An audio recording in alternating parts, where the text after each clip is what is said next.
Whatever. Anyway, hello everybody. Welcome to the stream. I don't know why my mic didn't work. What's funny is I was in the middle of marveling at how everything worked as soon as I turned on the stream, but you know what? It didn't. But that's life. Anyway, sorry I've been out of the stream game for a couple days. My stomach's been all fucked up.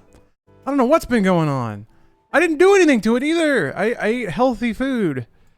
I made a meal that was just like fucking sprouted ancient grains, chicken, vegetables. And it put me under. I don't know. Now, granted, the flatbread I used was in the fridge for a while, so maybe that's what got it. We'll see. Anyway, I think I'm on the tail end of it. Trying not to contribute to food waste has cost sometimes. And sometimes that cost is that my tum-tum hurts for a couple days and I don't stream. I feel like streaming with an upset stomach might be the worst because it was just like I'll be in a bad mood and then I don't know. It's going to end with me just like yelling not good slurs. That's what it takes, man. Every gamer is one tummy ache away from getting canceled. Anyway, this is Pain. Somebody just slid into my DMs. The developer basically is like, "Hey, I'm an indie dev. This game, you might be interested in it." And I was like, "Maybe I am. Let's check it out." .cast, thanks for the prime. Did you get a chance to check out some of them demos that are on Steam? Yes. I played Signalis. Yeah, based on what you said. Gloomwood I've played before, so I'm just kind of waiting on that to come out. Because it's an older demo, I think. It's still really good. Oh, wait, you weren't into it? Oh, it's shit to look out for in the future? Yeah, I see what you mean. Yeah, Gloomwood looked really cool. I played a handful of demos. Unsurprisingly, my mind has been captivated by sexy mystic survivors. Which is weird, because I think, like, it doesn't seem like... I think there's porn there. Whoops. Let's just not pretend that we saw that. It has no user reviews, which is odd, considering that it is just vampire survivors plus anime tits plus porn. It's the perfect combo, so it's confusing to me that it's not more widely played. But yeah, there was a ton of good stuff in there. I think I still have I still have Froggun. I haven't tried out Froggun yet. I played a grip of them a couple days ago, and they were all really good. There's a lot of good stuff out there.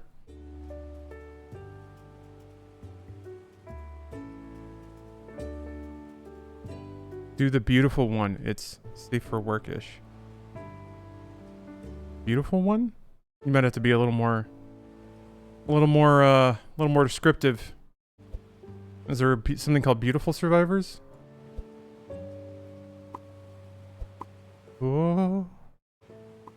Oh, Sulaco? Yeah. I saw that they added the cum mod, which is pretty cool. Maybe I can't go that way yet. Ooh. It really doesn't seem like it. I go up here. It's weird because, like, of all the theoretically relaxing jumpy games, you would think being able to stick to a surface would, like, make it not challenging, but something tells me that's not the case. Oh, sexy is the not safe for work version. Oh, okay. I see. Okay, I didn't know there were two versions. Gotcha. Forgot the whole title, but the beautiful one is less nude. Understood. Okay, thank you. That I did not know. Oops. Cha. Oh.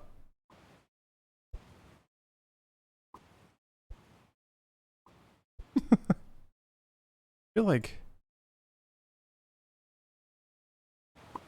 there's not really any music though. Oh, there it goes.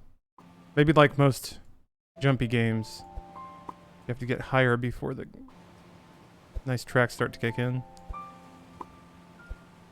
Oh no! No! I fell into the trap. The classic blunder.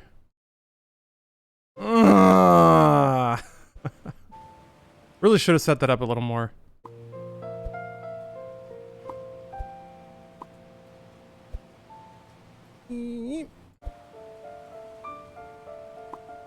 Anyway, what could possibly be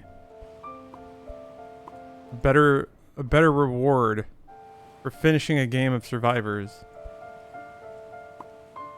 than 69ing a hot anime broad. Think about it.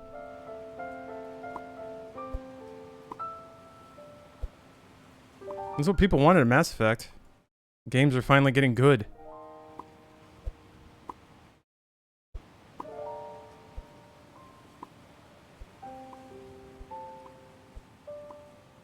Huh! Oh, too far. Oh no! No! Ah! I just wanted to talk to the owl. That owl looks so cute and probably has important lore. Hey, what's up, Loop Box?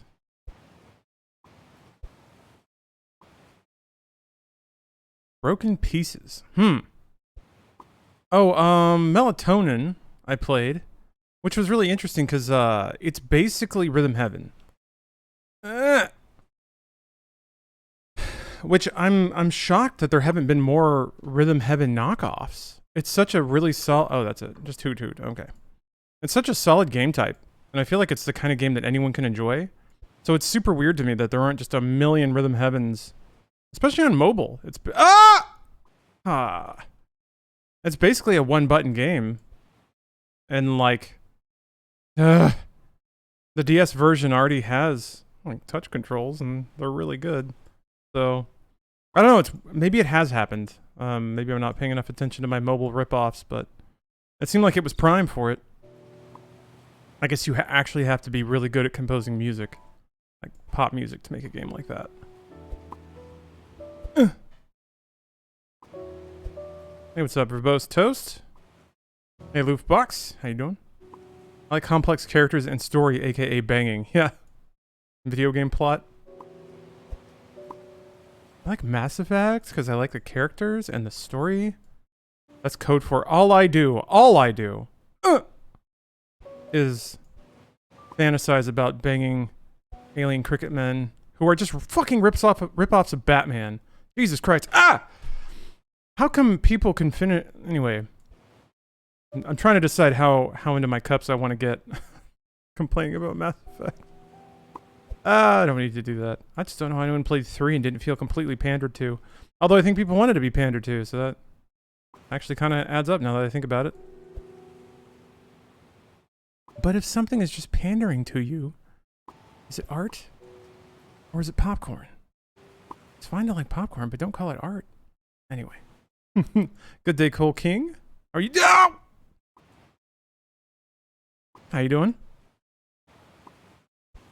What I'm saying is, here's what I'm saying. I'm finally saying it. Damn it! If you liked Mass Effect, alright? You have to like sexy vampire survivors. You have to. They're the same game. That's what I'm saying. Subverse. Same game. You have to like it. Otherwise, you're a fraud. I paid 3 when I was 15, bang the blue one, but that's all I can remember. Yeah, I think Mass 3 is a very 15-year-old kind of game. Oh, here we go. Okay. Use this as the backstop. Shwoop! Shwoop! Boop! Boop! Got to my work job site for today, and the maintenance guy already did my job. No one tell my boss. Hell yeah. Hell yeah. I got the perfect meme for you, my friend. There it is. Oh, of course, somebody's fucking ripping it off. Of course. Anyway, this is you right now. Oh, God, come on. Give me my Windows. Don't have to deal with that nagging wife. Got your little lunch pail and your hard hat on. That's you. Hell yeah.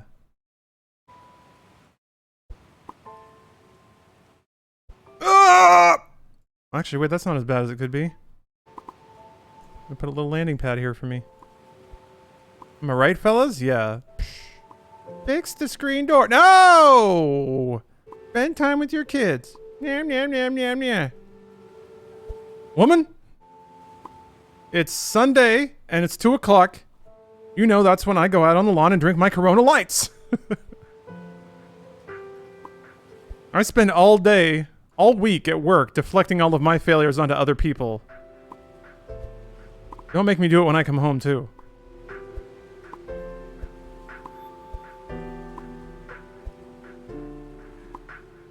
Garfield the Boomer's mascot?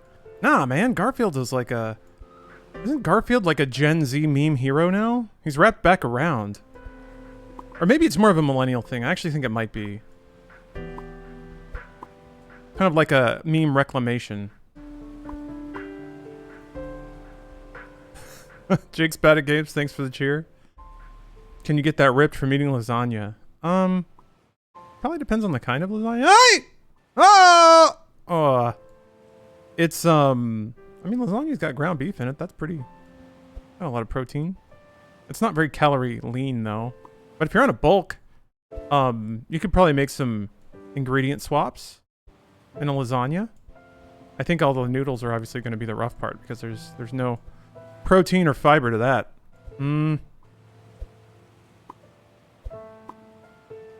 Yeah, if you did some swaps, it'd be fine.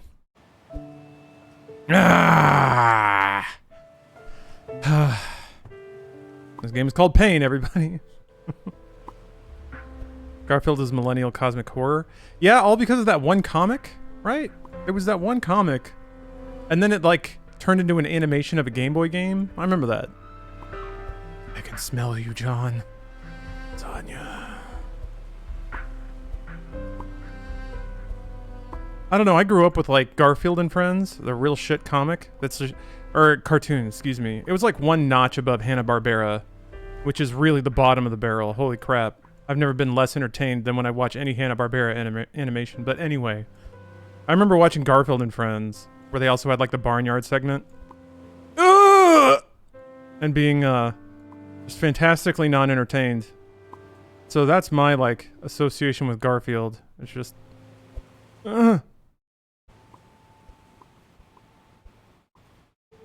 Wait, I can just rock it up here. No, I can't! This kind of reminds me of, there was a really cool game that came out a long time ago called Dandara. It was a Metroidvania, but its operative mechanic was kind of zapping between sticky surfaces, and it worked really well. Hey, Fungus Mouse. Tank top gaming for air-cooled performance? Yeah. Need to install some heat sinks on my arms or something. It's gonna be a hot one today. He's got a... What else he got to say? Oh, okay. That's interesting. Quests that actually require you to backtrack? I liked old Animaniacs. They had some sneaky jokes. New Animaniacs is pretty class, too. Pretty funny.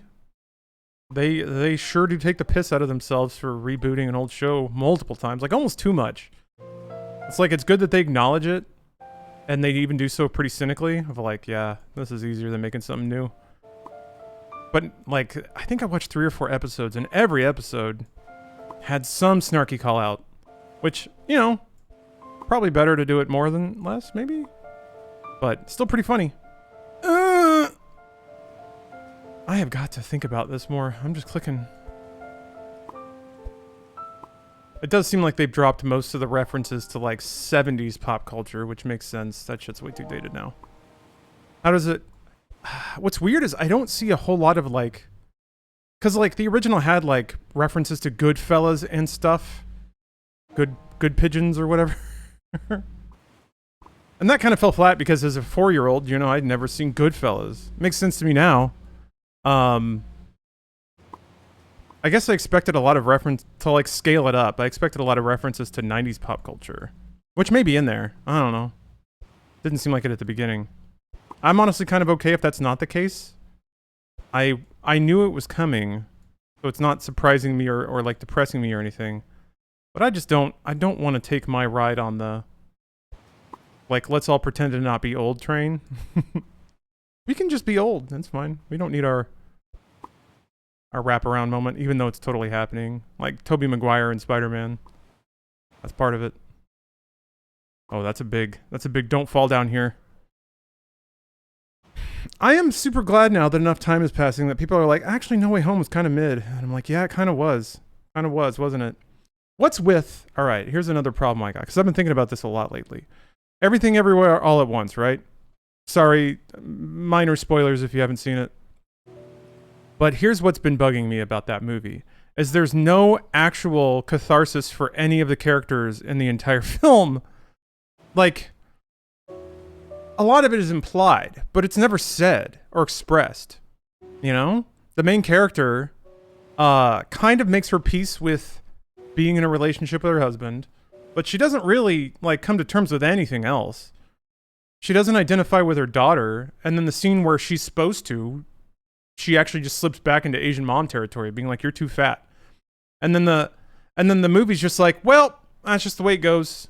You know, we're never gonna get along, but maybe every couple of seconds it'll seem okay, and that's just what we have to hang on to. And I was like, fuck me, that's actually really depressing. That's actually really depressing. And with like No Way Home, how the operative statement is that we should all be thankful that there are people out there who endlessly sacrifice themselves. That's it. Some people just have to get fucking ground up by life for the sake of others, and that's just how it goes. And I was like, man, that sucks. That fucking sucks. That's such a terrible... sounds like such a bad takeaway for a superhero film. That to do the right thing, you're basically going to have to lose everything. Ugh. No Way Home was fan service to the point of cringe. I can't imagine watching it again as much as I loved it in the moment. Yeah, I guess that's the thing. And to pull it back to the Mass Effect 3 thing, that's what that game was. It was just pure, like, whatever you want, we'll give it to you. Without like, having any soul of its own. Instead of No Way Home, simply rewatch Spider-Verse endlessly. Now that's the real shit right there. Because Spider-Verse has deep themes that actually get delivered on by the end of the movie. As opposed to, like, kind of implying some themes that then are just kind of left. That's a problem I have with Nolan films a lot. It implies themes and then it ends in a way that's like crowd pleasing, but if you think about it, it's actually pretty illusionary. Maybe not illusionary. I think, okay, to phrase it more properly, I think my issue with Nolan films is that it tees up a really complicated concept, but then makes it hyper simple by the end of the film so that the audience can be like, yay! That's not quite the same thing. I am very round, thank you. Cookies! Love rainbow text. Moms love cookies. Loves making them. The two other Spider-Men actually helped move the plot. It was fan service that worked with the plot and the development of Tom Holland's Spider-Man. Yeah, it did. It wasn't pure fan service, I don't think. I think it was pretty good about acknowledging the meta of the Spider-Man movies as well, which is always weird. Like, that's a wrestling thing, right? When the reality of this wrestler's more popular, they sell more t-shirts, intersects with a storyline of like, we have to work them in here. So the audience is like, okay, they're working this character in because it sells shirts. And then when that becomes part of the storyline, it just gets very weird and like self-absorbed. I really liked what they did with the... All right, so my issues there are like, The Amazing Spider-Man was really good. And again, the meta commentary of like, no one liked this one. And also he had no one to help him through all the trauma that he had to go through. So like, also kind of shitty that you have to go to another dimension to find somebody that like understands you. And then you have to go back. Like the right thing is to go back to being alone. Anyway, I was bummed because they did nothing with Tobey Maguire's Spider-Man. But like the only thing they did was that one line about him trying to do better. Which I thought was an interesting line, but it's a very vague one. And it's the kind of line that lets you make up your own meaning, which is pretty cowardly, especially in a comic book movie. So I thought that was a cop-out. Tobey Maguire being in that movie was 100% fan service because there didn't really have any meaning behind the writing or anything like that. Oh, that's icy. Oh. Tobey was just a cheap prop? That's kind of how I took it. Yeah. And they kept like shooting him with this like fucking Gandalf wizened look, right? Like that's how he makes Tom Holland back off of killing the villain, is by looking at him with his sage wisdom. But I didn't buy it. I'm like, I don't get wisdom here. I get the filmmaker's intent to be vague. Tobey was probably an expensive prop. Is he? What's he doing these days? I was kind of hoping he would show up as like fat, depressive 30s Spider-Man, but instead he was like in pretty good shape and again, boring. Oh, you can't? Okay, that's weird. Because I swear I could jump off of this one, but it won't let me jump off of that one. Or do you get like one jump? Maybe it's like if you land, your jump comes back. and then I slid, so I was able to pop off again. Oh, that's not good. Yeah. Oop. Bad back though. Yeah. Yeah, that was like the one acknowledgement, I guess. And I think even that's fan service, really. all the people who grew up watching Tobey Maguire Spider-Man's probably have bad backs now. But they all want to think of themselves as potentially being Spider-Man, you know? Ugh. Even 30 or 40 somethings with bad backs would like to believe that they can still get out there and mix it up. Mr. Incredible taught us that. Except that was objectively a story about Boomer Dad. And you want to talk about ugh! Oh no! Ew! Ugh. I don't have a bad back. You just don't know it yet. Wasn't the original appeal of Spider-Man as he was supposed to be self-insert? Well, you're just describing nearly every superhero now. I guess maybe Spider-Man more than most. But yeah, you know. High school student. Smart. Picked on. Photojournalist. They picked photojournalist because that was a pretty popular way to, like, just make money as a kid back then. It was, like, seen as cool. So yeah. Definitely a lot of craft into just making that character an everyman. What's up, Buffalo Prime? Yeah, not anymore. Absolutely not anymore. I mean, modern Spider-Man would probably be what, a podcaster, a streamer, just to like complete the parallel. Because like photography in the '60s, you know, it's like it's tech advance, it's expensive, it seems approachable, it's art plus tech. Maybe modern Spider-Man would be a gamer. Oh.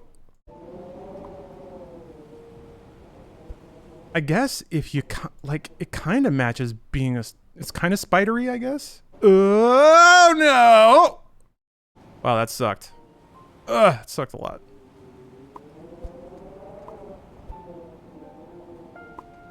Freelance web designer? Yeah, I was a freelance web designer. I'm okay with this. Wrote me some cascading PHP sheets. College graduate in debt. Yeah, if we're on that arc. I mean, yeah, broke college Spider-Man is also a very typical setup. I mean, what person in college is not broke and then also struggling to figure out personal relationships and shit? It's like, it's all there. Oh, Lily, hey! Thanks so much for playing. Hey, thank you for sending me the code. I've already screamed a couple times. Too much. Maybe not. Huh! Oh, I like how there's a evaporating bumper there. I wasn't broke in uni? Yeah. Based on your name, I'm thinking Captain Sveriga. Okay, this is... Yeah, they're explicitly teaching you if you don't use your one jump, you can land and then slide and then jump again. You seem to be doing quite well so far. Well, thank you.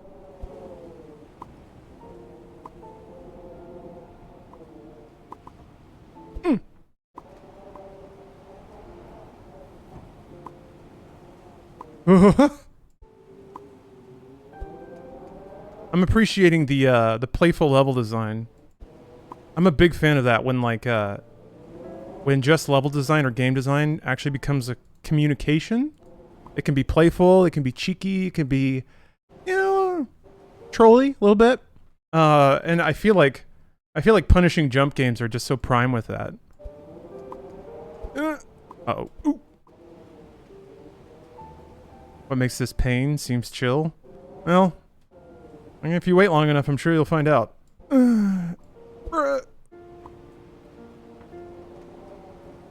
But based on your name, Captain Sveriga, I was trying to imagine. Maybe you can paint the picture. What would a superhero that appeals to like the most standard, basic Swedish template look like?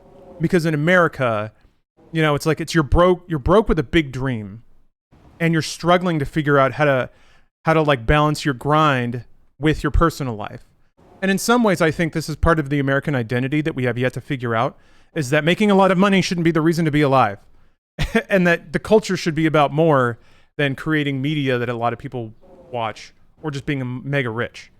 And I feel like that's the subtext of Spider-Man to some degree, is he's trying to figure out how to be a human in addition to all of the expectations that have been thrown on.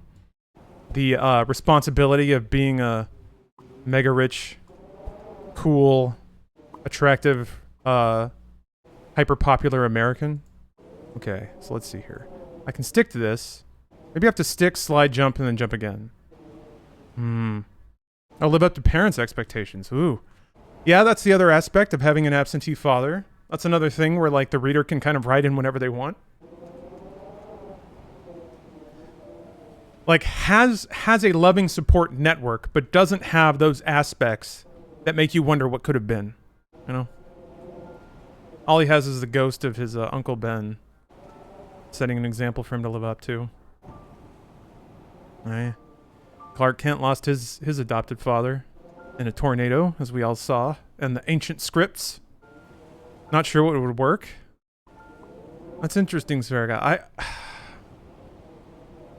I've been thinking a lot about this detached. I'm sure there's sociological studies that break it down far more academically than just my shower thoughts, but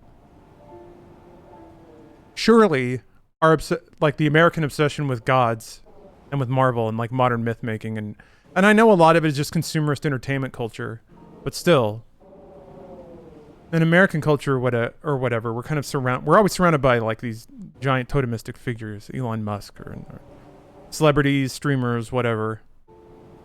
And then if you don't do any critical thinking, you just kind of absorb that that's the goal.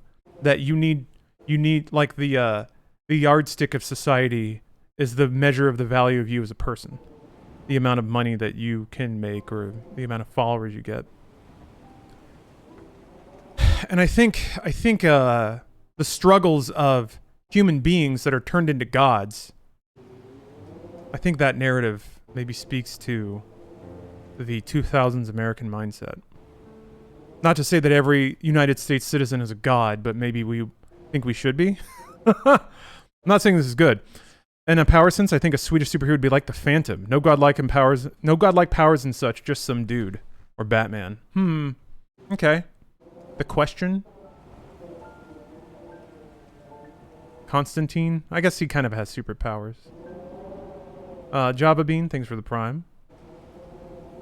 I think currently American life is a constant reminder that the only thing keeping you from being homeless is luck, and making it big is luck.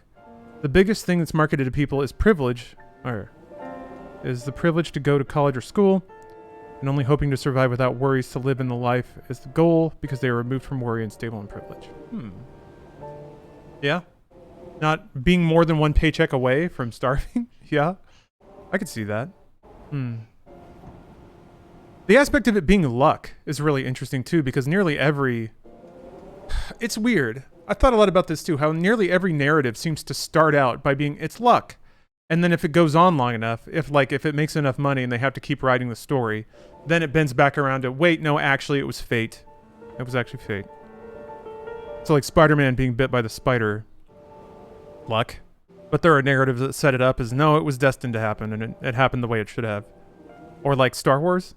Why was Luke there? Luck? Or no, he was actually related to everybody. And there was an entire system and plot behind what happened there. So, weird. Yeah, more and more people are recommending The Boys. Maybe I should give it another shot. I was not... Oh, too much. I was not the biggest fan from the first couple of episodes because... I don't know, I had no stomach for cynical media at the time. But from what I've seen and people commenting on it, it's a much more self-aware and intelligent satire than just being a story of like, what if superheroes are shitty? Oh, that's not good. No, that's not good at all. Okay.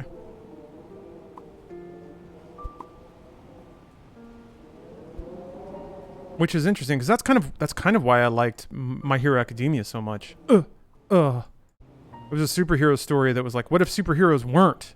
Like, what if there were superheroes out there that still tried their best all the time, just to help people? I'm like, thank God. I love that show even tees up some plot lines where like some characters might get corrupted, but it's like, no, they know what's up. Oh, Invincible? Meh. See, same deal though. I watched like 10 minutes of Invincible and I was like, I don't know. It also just seemed like it was really bad animation. Like, I don't know.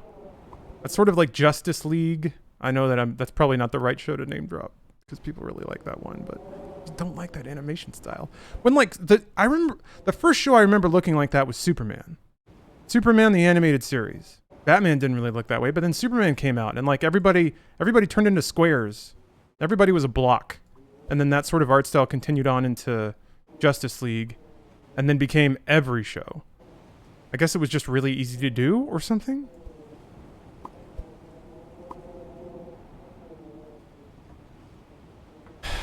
Homelander is just the embodiment of white supremacy, and anyone who looks up to him not as a villain I don't trust. Well, yeah, I mean, Homelander's in a long legacy of white anti-heroes that are seen as actual heroes.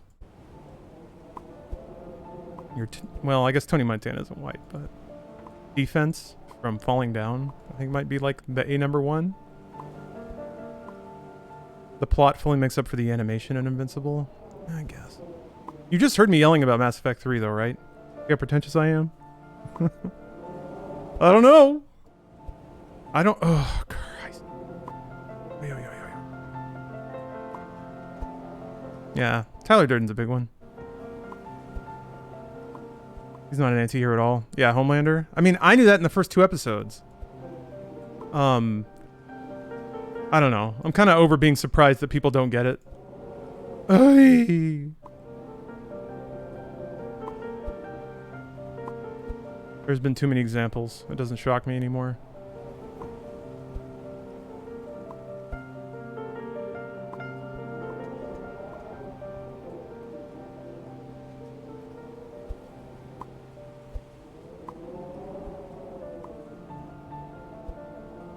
This is gonna... I mean, I'm gonna twist it up a little bit, but... Oy, I'm just thinking and clicking. What has started to kind of... what has started to sort of fatigue me are people that harvest dumb opinions from one social media, take it to another social media just to dunk on it, and then everyone has a nice little dunk party. I guess it feels good to dunk on idiots, so I shouldn't like lament anyone's good time in the break room just shooting the shit, because that's essentially what it is. But just like, man, there's always stupid people out there, always. I don't necessarily need to go and find them.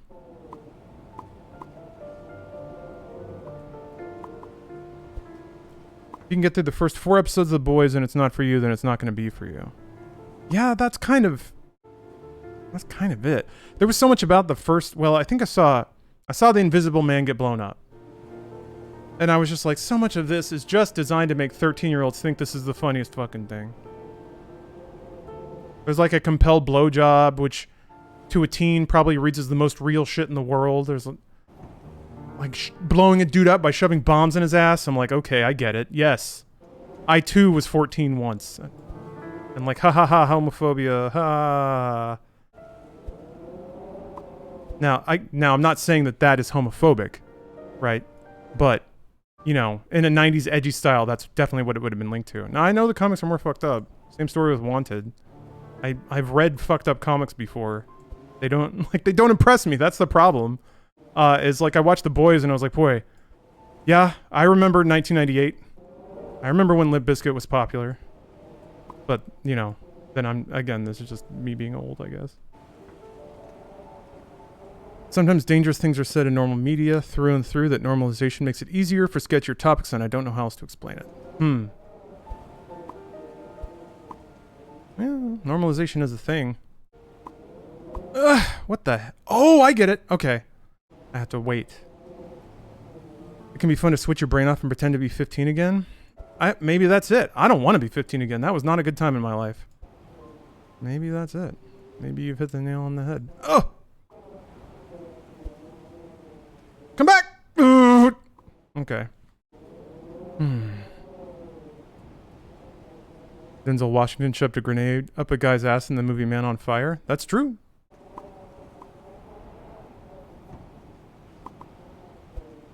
The sexual assault arc kind of plays throughout the show. It's not a one and done for shock value. Oh, that's good. I appreciate that. Oh, you know what really bugged me about The Boys? I remember now. Is, okay, there were a couple of things that were just kind of surface level, like stylistically annoying. Like Carl Urban's character, like his stupid gimmick about having different backstories. It's just like, again, it's very like clever to a 14-year-old kind of thing. I'm sure he becomes more interesting later. And I like Carl Urban, but like, so they have the main character who's a dopey everyman who every 13-year-old dude is supposed to like read into. And of course his like girlfriend is a non-character that gets evaporated in the beginning because she's only there to set up the story because it's a 90s comic. Anyway, and again, these might all be wrong because this is based off a lot of assumptions off the first couple of episodes. But so we have a milquetoast lead who I don't give a fuck about, and who like every episode has to find his spine over and over again. I'm like, no thanks. And then the other character they set up, the just got off the bus in LA from Idaho, like wanna be a superhero, twinkle in her eye thing. They reveal right off the bat that she doesn't, like, she just wants to be popular. She doesn't want to actually be a hero. She doesn't want to actually help anyone. She just wants to be a part of the hero machine, which is fine. But then they take away me giving a fuck about her either, because she's already revealed her motivations to be shitty. So already in the first 4 episodes, I don't give a fuck about anyone. I don't want anyone to win. I don't care. I don't know. They build on a lot of these themes. Yeah, I imagine. I hope so. But I guess, like, at the end of episode 4, whenever the Invisible Man explodes, like, if you're not bought into the edginess, there's really nothing for you. At least for me, anyway. I really could not see it going anywhere that I, like, cared at all about. Oh, no, not enough.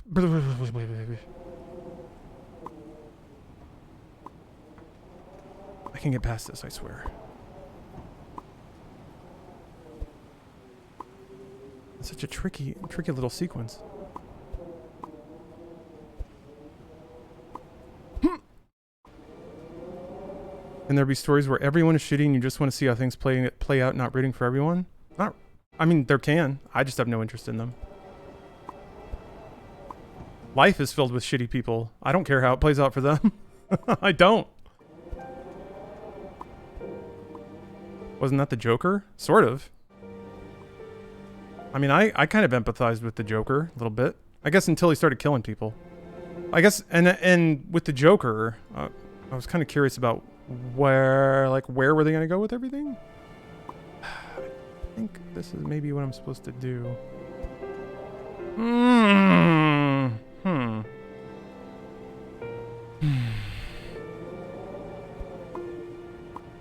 The first season was mostly about shock value. Yeah, and I was not shocked. I was unimpressed. Shock value doesn't really work on me either. I've been on the internet too long.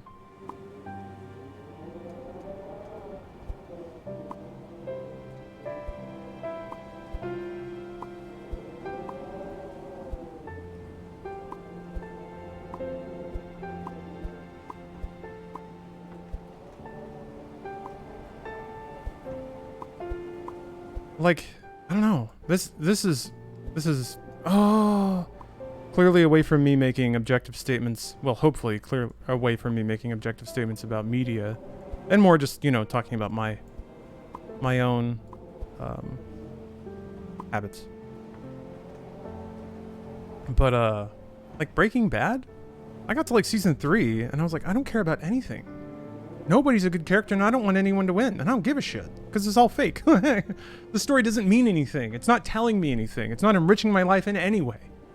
I just stopped. I was just like, this show makes me feel like shit. So I'll just stop watching it.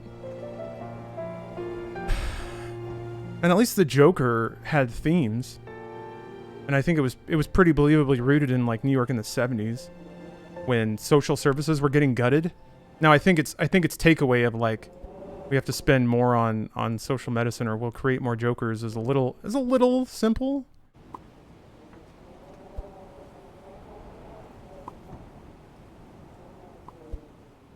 Oh no! Okay, I think I got it though.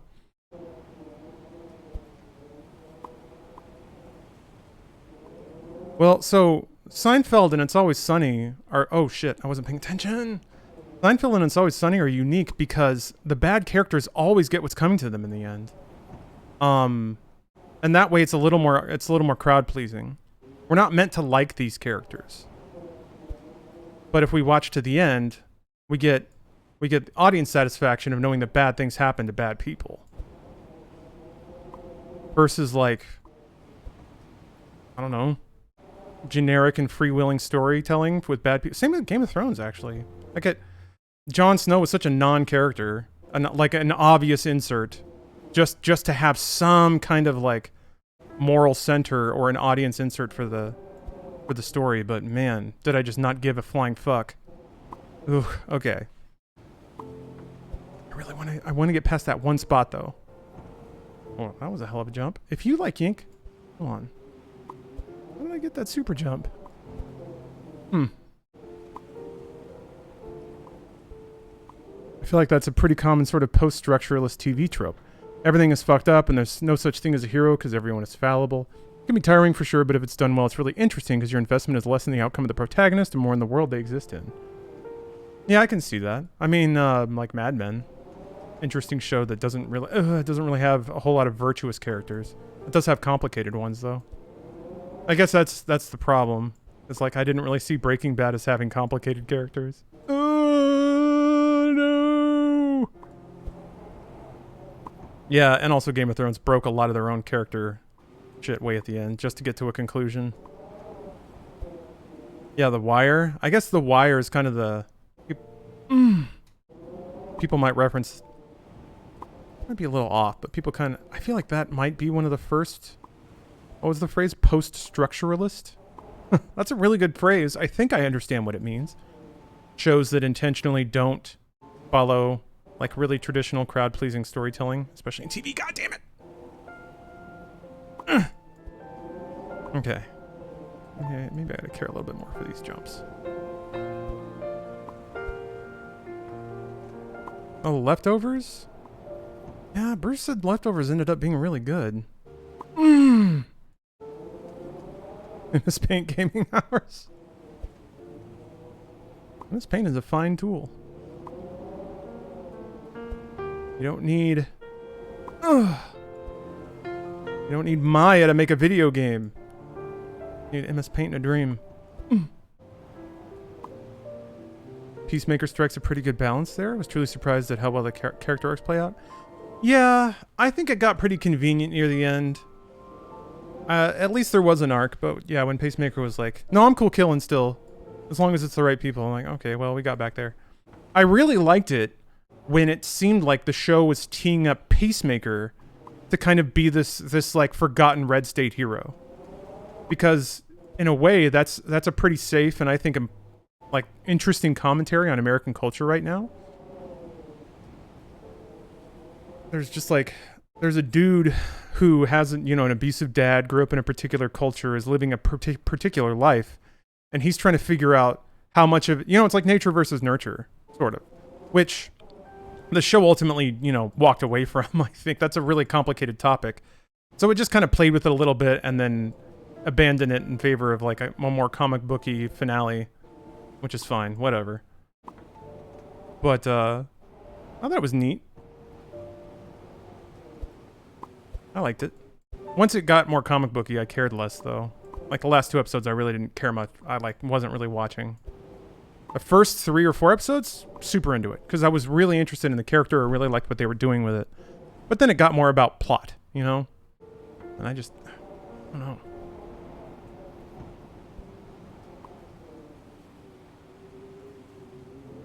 Okay, let's see. Yeah, it needed more ass bombs. I mean, it had flavors of that. I also like how they had to introduce another character just to get around some like uncomfortable story beats with Peacemaker. It's a really good character though. Why am I forgetting his name? The nerd dude that does all the backflips. Which is also, again, still kind of a very red state thing. I grew up around a ton of dudes like that. Like, hardcore dudes who were just... No, Vigilante, that's the one, thank you.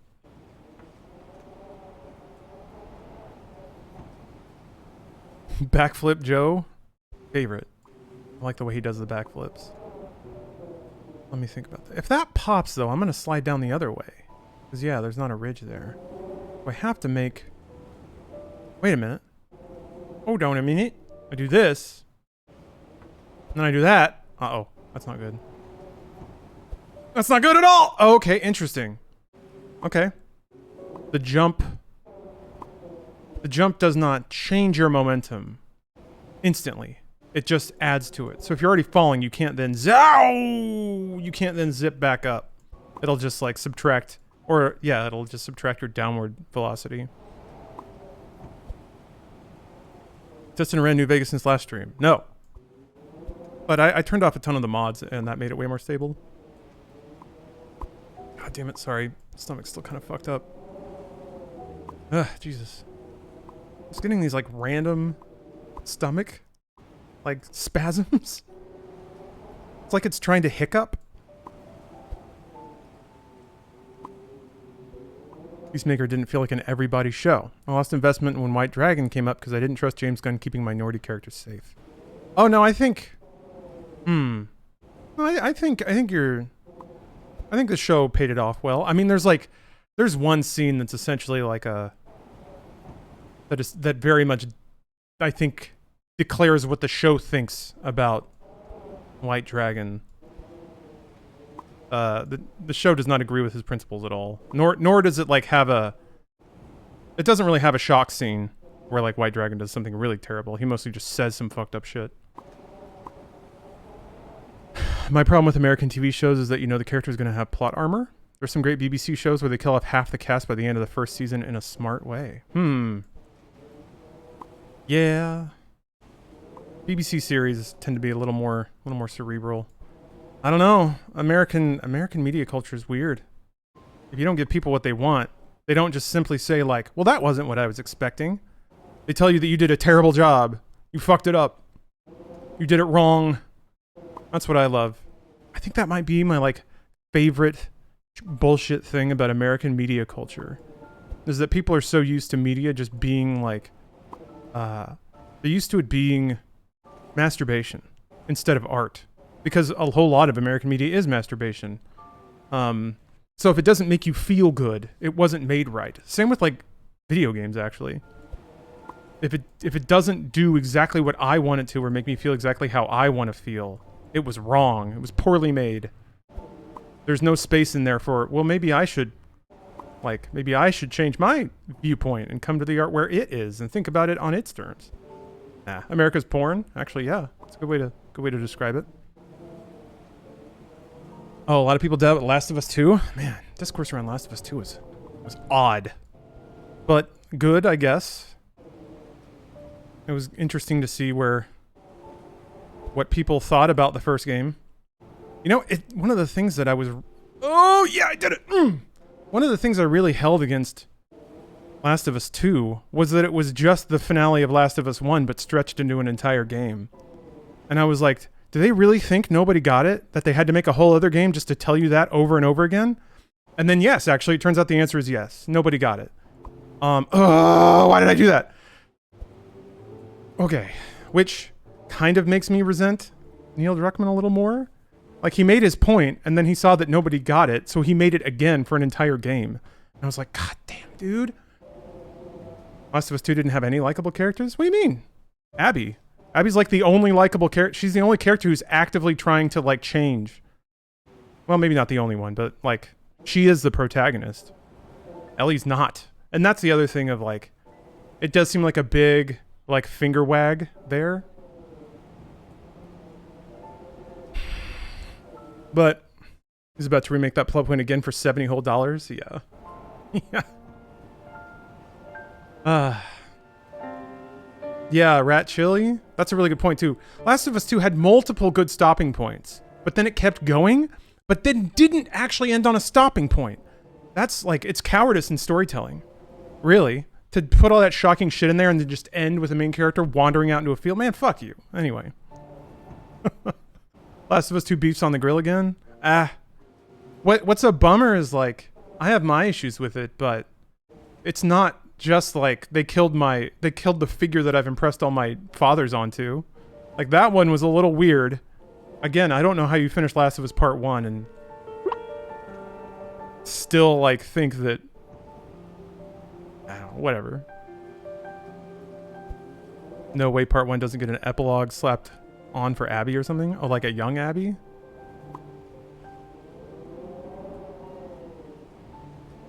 feel like that's the problem with kids playing R-rated content. They misinterpret the message. Yeah. I mean... Ooh, no. Oh, I changed the angle at the last second. That was so bad. Oh, all the way back here. Wow. What do you think about all the hate Abby got? It's tough because what I don't like about... I don't like internet discourse just in general because I think it's way too easy to like generalize and hypersimplify. So a lot of people probably disliked Abby for a lot of different reasons. Some of which I'm sure are quite shallow. Others might be a little more substantial. But I'd have to like address individual concerns. If anything, I kind of get the audience reaction. It's a little bit Last Jedi-ish of the audience liking a thing and then being told, no, you didn't get it though. You're not supposed to. And I think people might have impressed that onto Abby. Is that like Abby is the visitation of the creator telling you that you shouldn't have liked the characters they tried to make you like for an entire game or something. But I thought Abby was a good character. Well acted. If the game were only about Abby, I would have liked it a lot more because then it would have ditched this like faux intelligent, like, are you clever enough to follow my stupid bullshit thread? Then again, I'm assuming a lot on behalf of the creator there. But that's how it felt to play it. I absolutely hated playing as Ellie. And I hated all of Ellie's cutscenes. Because it was just her being vicious and terrible. And I get it, right? It's like supposed to be a parable about trauma. How do you escape it? It's a cycle of trauma. Blah, blah, blah, blah, blah. I got it at the end of the first game. All right? Didn't need a whole half of another game. With like some of the most fucked up video game violence. I love Mortal Kombat, but man, Last of Us 2 was just miserable. And no real point, other than just like, you should feel bad. Alright. I think it was because you were forced to play as her and lose all the progress you'd made up on Ellie until then. Yeah, so there's some pretty stark gameplay problems with that. Is you'll play as Ellie and you'll unlock these abilities and you'll just start using them, and then you have to switch to Abby, who has a completely different kit. And it's not necessarily an easy game either. It's pretty mechanically complicated. So you'll just get home with your buttons and your abilities and then whoop. Yeah. Whatever. I didn't think it was anywhere near as bad as the GTA 5 torture mission.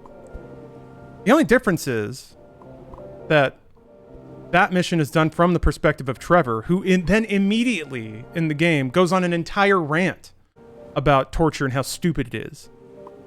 Also, Trevor is established to be a psychotic.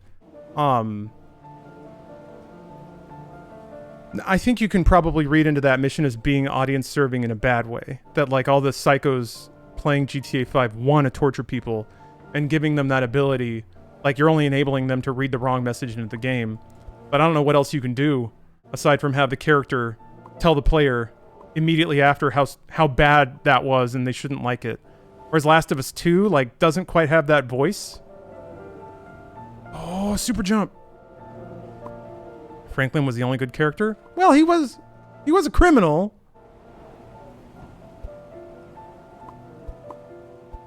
GTA 5 storytelling's kind of messed, too. None of the characters actually, like, change, really. You have the drama between Trevor and Franklin, which only resolves at the end, really. Or, sorry, Trevor and Michael. Franklin's just kind of there. Yeah, he was rational, and he called other characters out on their bullshit in cutscenes, which kind of makes him seem like the good guy, but he's, you know, he still murders. He's still a criminal, but whatever, who cares? It's in a criminal universe. That's the other thing. As GTA 5 is an amoral universe, or Grand Theft Auto universe is amoral. Whereas The Last of Us is a very morally centered universe. Or at least the lens is very morally centered.